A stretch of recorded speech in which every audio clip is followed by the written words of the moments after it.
Hello, everybody. Welcome to the last few turns of Périers scenario by Don Mayhew, turn 11, 12, and 13. They were played relatively quickly, and they were all three necessary because the first two of these turns, 11 and 12, were very bad in terms of aiming from almost everybody. So it was necessary three more turns in relation to the last video to finish the game. And of course, as expected, it finished in favor of the Germans. Germans managed to make a pincer movement, so they came from this side, over there, from the western side.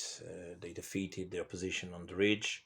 They kept on moving with this road as its axis and attacked Bieville from the sides. At the same time, the eastern force of the Germans, I mean, even if it was put down by the British fire to a large extent, as you can see by the number of red distractions.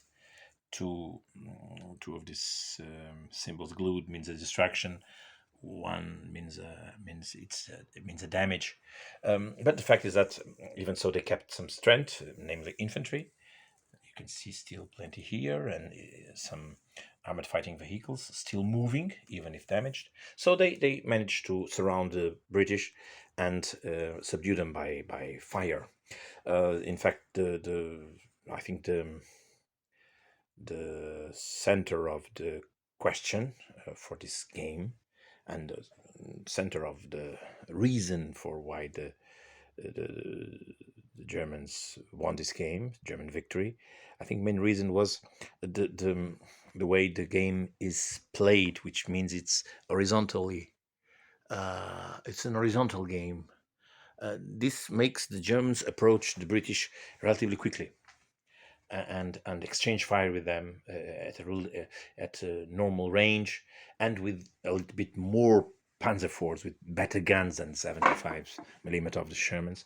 It gives some edge to the Germans. Germans were also lucky by putting down a number of relatively quickly in the game, and the four 17-pounders mounted on both killers and fireflies, which also were very important for the German victory. I made some mistakes that were corrected along the game by fellow wargamers, namely Don Mayhew, to whom I send my thanks, of course, and my congratulations also for this nice scenario. In the morning, there was some amendments I saw on the Rapid Fire website.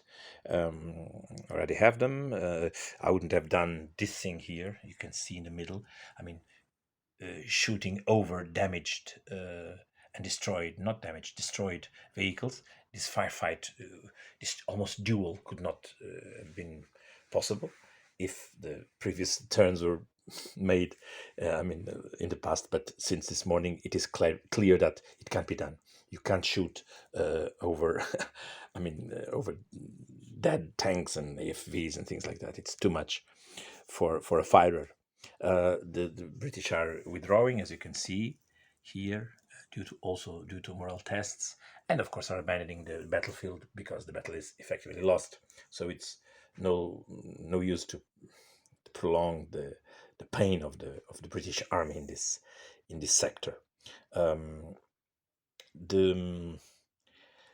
The game, if it had been like this, if it had been vertical, you see, if it had been played like this, it would have made a big difference, because the Germans would have